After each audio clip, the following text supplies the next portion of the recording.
Hello and welcome to the channel. My name is Matt, and 2024 was a really good year.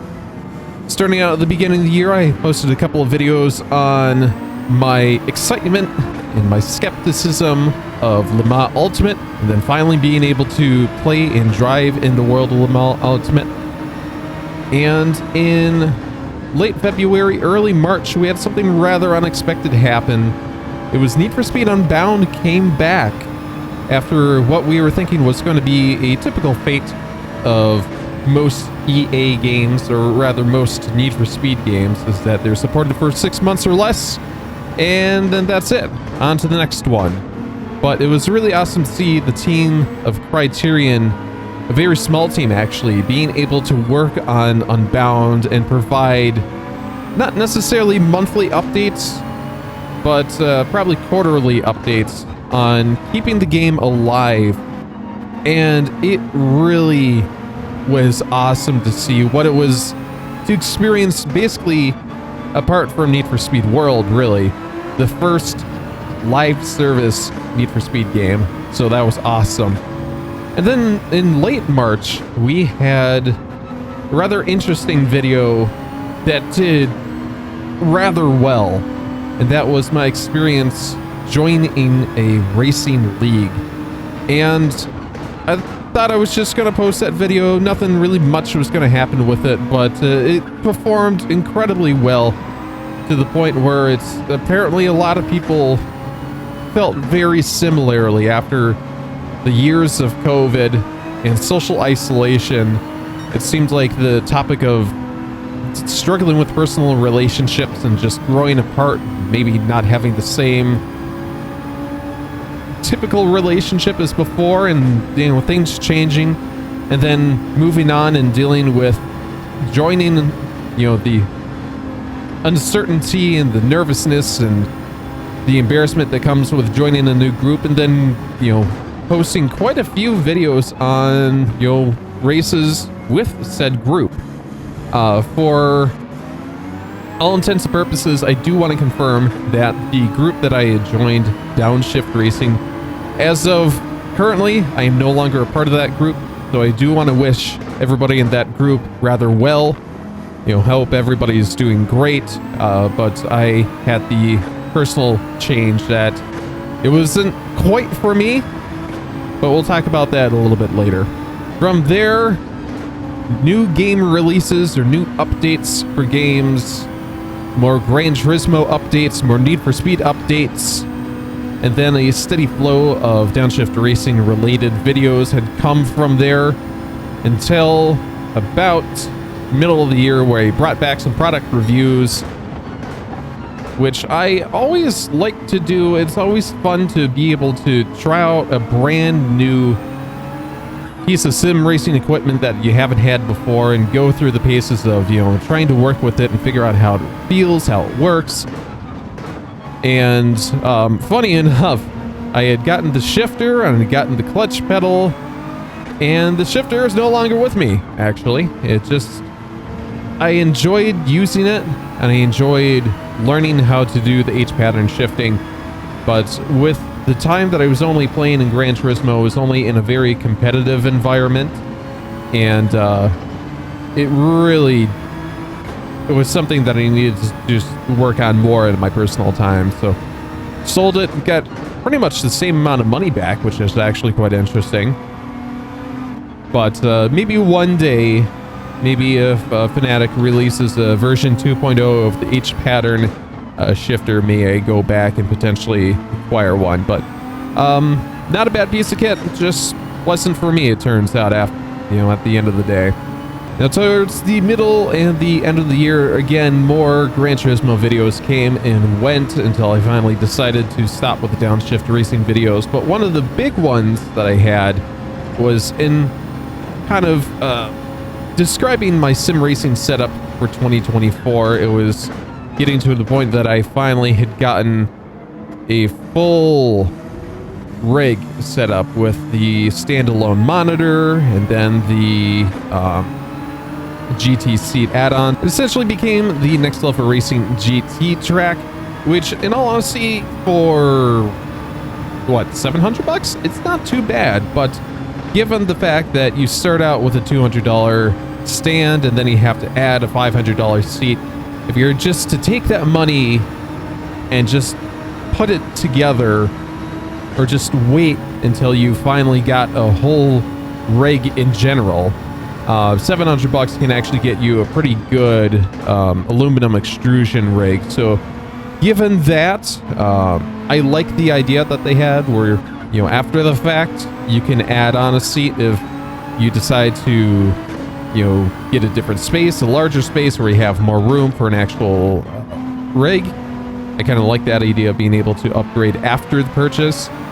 But it kind of came as a struggle where I described in one of the videos describing the issue with add-on products, where if you can buy something now and then eventually buy something in the future, companies decide to just randomly change the product line. So that may not always be the case, but regardless. Furthermore, later in the year, like I was kind of getting to, I had finally decided this was a year that I had decided to really grow and try new things. And as that went, one of the new things that I tried was, in fact, just building like an arcade cabinet. Rather, being inspired by the Gran Turismo World Series and arcade cabinets as a whole, I was really wanting to have the stand, like the monitor stand and the rig and just everything fully put together. And honestly, if I went back in time and just had the 700 bucks or whatever and just got a rig that had, you know, aluminum extrusion rig and then got wheels under it, that would have been different. I probably would have done that. It would have made the project a lot easier because it's all very straight edged and not angular and whatnot, but I digress. It was a lot of fun just building this weird kind of arcade cabinet. And is it fully durable and stable? No, but it's mine, and it's got a lot of imperfections and got a lot of issues, but I am quite happy with what I've created, especially with a nice permanent spot for the foot cam, so I'm not moving that around and all the rest of that. But as the year went on, it was just more and more relating to Gran Turismo, and you could probably summarize 2024 as the year of Gran Turismo 7 for me, because it was just constant Gran Turismo related stuff. Had a couple of videos in there discussing Fanatics bankruptcy and ultimate acquisition by Corsair. Had a very good video on my first time experiencing PlayStation VR 2, and much like the shifter, it was way too situational. I would only really use it for, you know, if I had a weekend off and I wasn't really doing anything, I'd throw it on for an hour or two. But just trying to get it all set up and everything working, I mean, when it worked with the rig, it was just amazing. I will always remember that. But at the end of the day, it was too much money just sitting there, not being used. So I actually did go ahead and sell that as well, because I know during the Christmas season, people are just, you know, trying out new things, and they're people that wanted to try out the PSVR 2.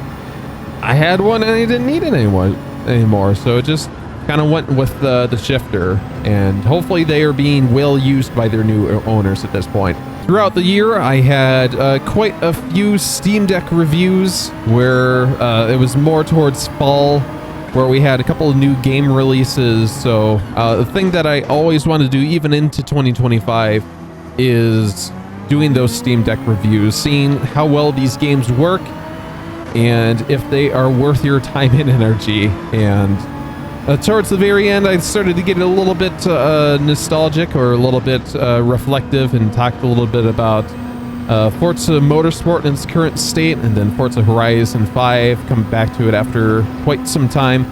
And that's something that I do want to touch on as well is for 2025, I really do want to talk a lot about what's going on with Forza Motorsport.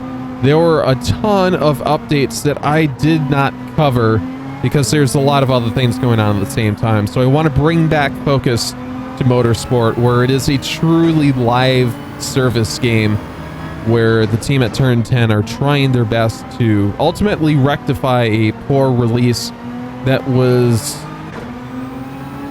not really much of... They can do much about it. They tried their best. They're a hard-working development team, but just these deadlines came up and said, you know, even though that you basically had to scrap the project and start from scratch, you still got to release something because it's been 6 years. So want to go back and take a look at Forza Motorsport. And then towards the end of the year, had a couple of videos describing some more hardware stuff going on in my life.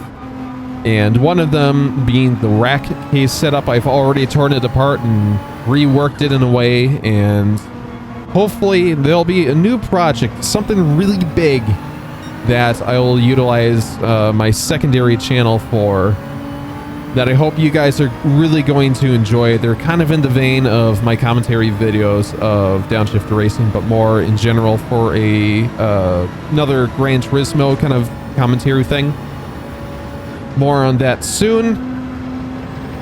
But yeah, it's just 2024 was a very good year, and going into 2025, I want to continue trying new things and really going above and beyond and just doing some really random things that are off the wall that I think you guys might really enjoy.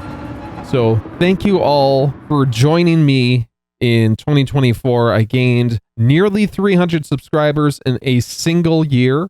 I had 170,000 views. Wow. I still ultimately cannot fathom that number. That is a huge, huge, huge, huge number. So again, thank you all for being there 2024, and I am excited to see what 2025 brings us.